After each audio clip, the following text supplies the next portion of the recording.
অনেক সময় আগের এক ঘটনা, যখন বাংলার জমিনের আশেপাশে বাতাসের সঙ্গে বইছিল বিপদের গন্ধ, যখন বাংলার আকাশে জমা হচ্ছিল মেঘের কালো ছায়া, তখনই সেই ছায়া ছেদ করে উদয় হলো এক নতুন সূর্যের।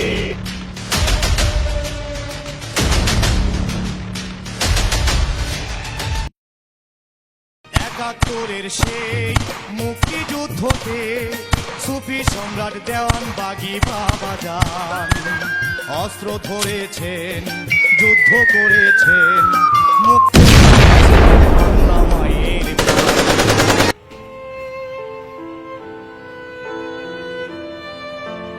Once again, একাত্তরের সেই মুক্তিযুদ্ধতে সুফি সম্রাট দেওয়ান বাগি বাবাজান অস্ত্র ধরেছেন, যুদ্ধ করেছেন, মুক্ত করেছেন বাংলা মায়ের প্রাণ।